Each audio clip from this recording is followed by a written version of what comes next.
যখন আমার নবীকে নিয়ে কথা হবে, এই তৌহিদি জনতা প্রমাণ করে যে চুপ থাকার সময় নেই। এই তৌহিদি জনতার যে রক্তক্ষরণ হচ্ছে, এই রক্তক্ষরণ বন্ধ করার একটাই উপায়, এই কুলাঙ্গারকে ফাঁসি দিতে হবে। কুলাঙ্গারকে ফাঁসি দিয়ে এই রক্তক্ষরণ বন্ধ করতে হবে। আমি পারবো, আমি ধর্ম মন্ত্রণালয়ের উপদেষ্টাকে দয়া করে আমাদের এই আহ্বানটাকে আপনি কবুল করুন, আমাদের এই আহ্বানটাকে কবুল করে দাবি নিয়ে আসছে আমিরুল মোল্লার ফাঁসি চাই। উনি একটা ইসলামী বিরোধী,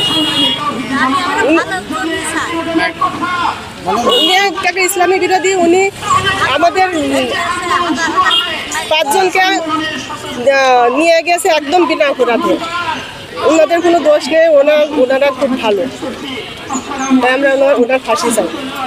মানে কি দাবি নিয়ে মূলত দাঁড়িয়েছেন, কাদের ধরে নিয়ে গেছে, কি কারণে ধরে নিয়ে গেছে, এটা একটু বর্ণনা করে বলেন।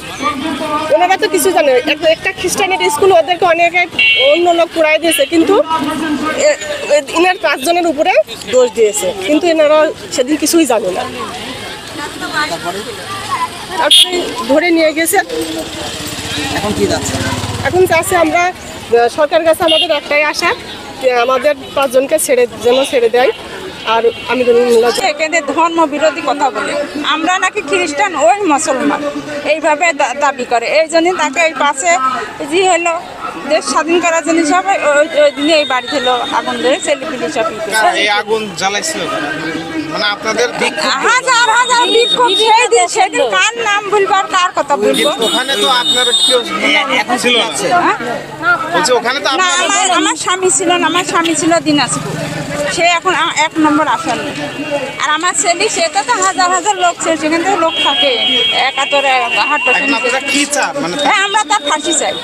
তিনি ঘটনাস্থলে ছিলেন না, কিন্তু ছিলেন দিনাজপুরে, কিন্তু তার বিরুদ্ধে 1 নম্বর আসামি করে মামলা হয়েছে। এটা কেমন আইন হয় দেশের? মানে আমরা তো এটা নতুন বাংলাদেশটা আমরা এই জন্য করিনি। ঘটনাটা হচ্ছে যে আমাদের স্যারকে বিনা অপরাধে গ্রেফতার করা হয়েছে। আমরা মানে গ্রেফতার কিন্তু সবাইকেই হচ্ছে মুক্তির দাবিতে আমরা এখন মানববন্ধনে দাঁড়িয়েছি, এবং এটা হচ্ছে একটি বিধর্মী স্কুলের জন্য হচ্ছে তাদের গ্রেফতার করা হয়েছে, এবং তাদের এখানে কোনো দোষই নাই, তাদেরকে এরকম এই কারণে গ্রেফতার করা হয়েছে। এখন আমরা চাই 24 ঘন্টার ভিতরে আমাদের কোনো 24 ঘন্টার ভিতরে আমরা তাদের মুক্তি চাই, গ্রেফতারকৃতদের 5 জনের আমরা মুক্তি চাই।